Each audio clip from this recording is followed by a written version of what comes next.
Hello, my name is Lauren Graham, and this is my Influence of Speaking and Listening Lopes Talk. So to start, describe the typical development of listening and speaking skills in children from birth to preschool.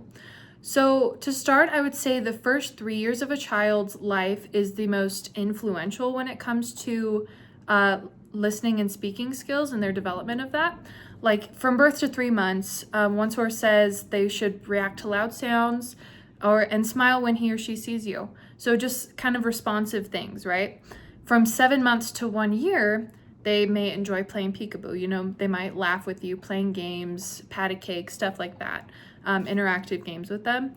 And also imitate different speech sounds. So this is also when they're starting to learn different words, but they're only going by what they can hear, right? And then you jump to 2 to 3 years, they have a word for almost everything, right? They have almost a full vocabulary. They speak in a way that may not be understood by everybody, but close friends and family should understand them. And then you also jump to 3 to 4 years. So this is also when just about everybody can understand what they're saying. They can answer simple questions like who, what, when, where, why questions. And they use sentences with 4 or more words. So they're starting to construct the basis of their language. And then 4 to 5 years, they basically have all their listening and speaking skills.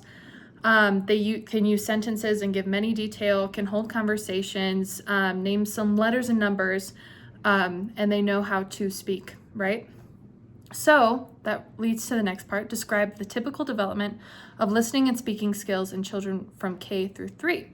So by the time they reach kindergarten, they should have a substantial amount of listening and speaking skills, and pretty much all of their vocabulary should be pretty big, right?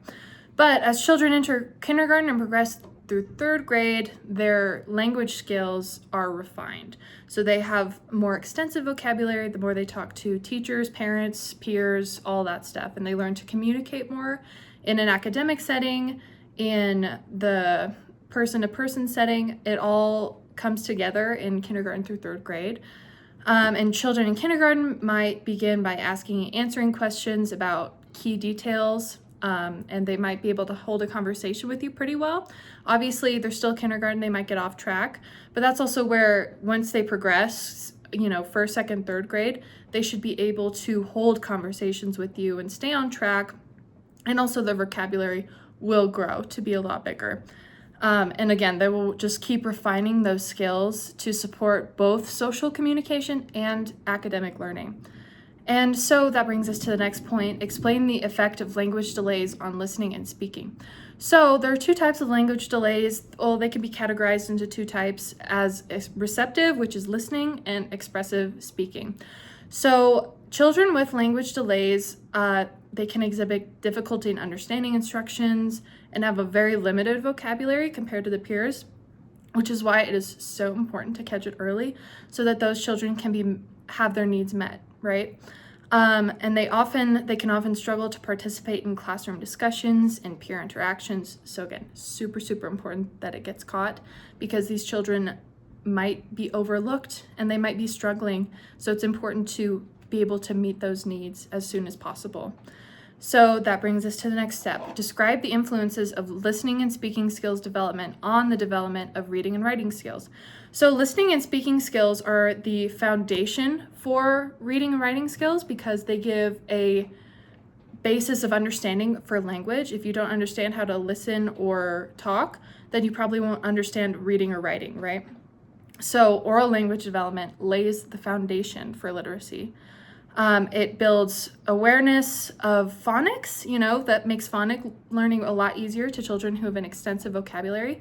It also learning vocabulary, narrative comprehension, and again, a lot of components for reading and writing. Children with well-developed oral language tend to become more proficient readers and writers. And that's, again, why a child with a language delay should be seen as soon as possible to meet their needs, because they could have a greater risk for reading difficulties and fall behind and be overlooked. So very, very important. And that concludes the Lopes Talk. Thank you for listening.